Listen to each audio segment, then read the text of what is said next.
Don't Starve Together has a lot of unique ways to play, but sometimes there are things out there that just like to cause trouble. However, many of these things are greatly misunderstood, and we are going to look into them. So here's a few interesting things that you may probably have never known. First off, let's start off with something that a lot of people have been complaining about, which is the bright shades. Majority of the time, bright shades will look for clusters of plants versus looking for individual plants to infest.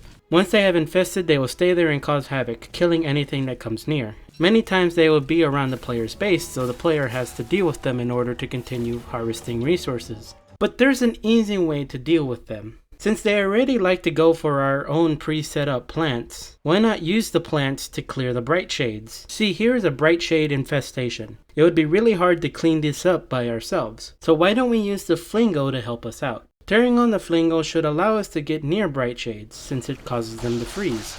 We can use this time to fight them one at a time, but we can do better, and it involves using fire. Since there's already a lot of burnables, and we have a safe way to put out the fire, why don't we just light everything up and have the bright shades die to the fire? This works really well if you have grasses or saplings, because they have a big burn radius, as well as being tightly packed together. If you have bushes, you may need to add a few more burnables to up the damage, maybe like 10 or 20 more ropes per bright shade. The existing plants and any burnables that you add will quickly rack up damage against the bright shades, and almost instantly kill them. Once the bright shades are dead, you can extinguish the fire with the flingo. And there you go, easy crop clearing. Another method you can do is create farm plots near the magma pools by dragonfly, and plant dragon fruit there. Dragon fruit is immune to fire, so if bright shades infect these plants, they will automatically die off. Just got to remember that in spring, these are not as effective. Next is about spiders. Spiders will attempt to avoid light sources. When a spider enters a light source, you will see the spider has a scared expression. When this happens, the spider will attempt to walk away from the light source. The closer the spider is to the light source, the more likely it will walk away in the opposite of the light source. Keep in mind that this behavior does not stop a spider from walking into light sources. It only causes them to search for an area that's darker than what they're going to be at. So sometimes they will cross the light in order to reach an area that's slightly darker than where they're at right now.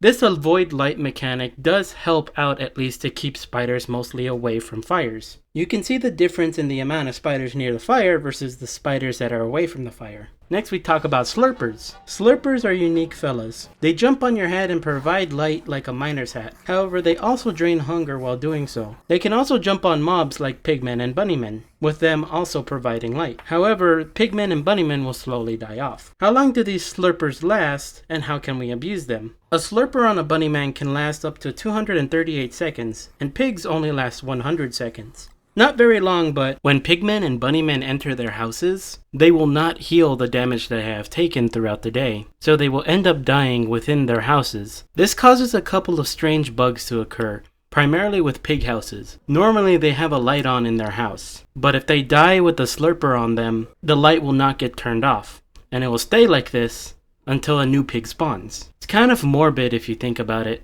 Inside the home lies the corpse of a pig or bunnyman that was sucked dry by the slurper. Funny enough though, there is a way to make a slurper light source that lasts an entire play session, and that's by using the pigs from the pig belt minigame. These pigs are immune to damage, and won't despawn until the minigame is complete. The minigame only completes when there is no more gold and all pigs are back in the play area. So you can trap these pigs with gold behind some walls and get a slurper attached to them, thus making an endless source of light until you log off. This also has the benefit of stopping hound waves as well.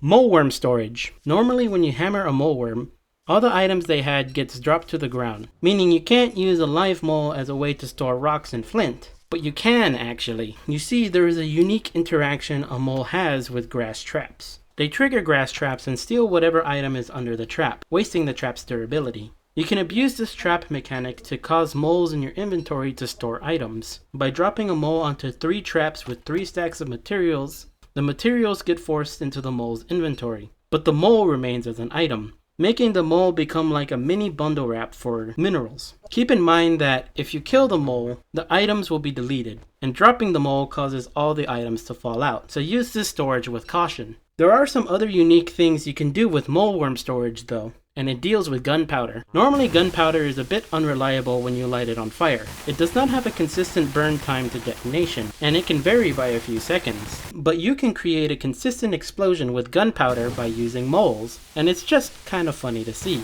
The mole just goes up straight to the gunpowder, sniffs it, and tries to grab it, and then it explodes inside the mole's inventory. You can abuse this with the mole storage to create a really fast explosion. Just drop the powder, drop the trap, and drop the mole.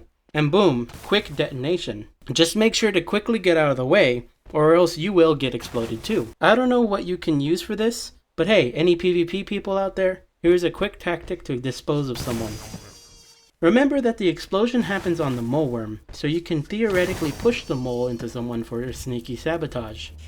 A common item that we all tend to hear about is thermal stones. Thermal stones not only keep you warm and cool during the seasons, but they can help out a lot with wetness. When a thermal stone is on the ground, the thermal stones have a function that dries off players. This drying is not as fast as a fire, but is certainly good enough to get you what you need. And finally, a special one for Weber. Weber can trigger spider nests without using his whistle. Now normally, Weber himself can't trigger spider nests by walking on them. He instead needs to use his whistle to call spiders out. But sometimes you don't have the time to call out spiders for help. But you can mitigate this by holding a rabbit in your inventory. How does this work?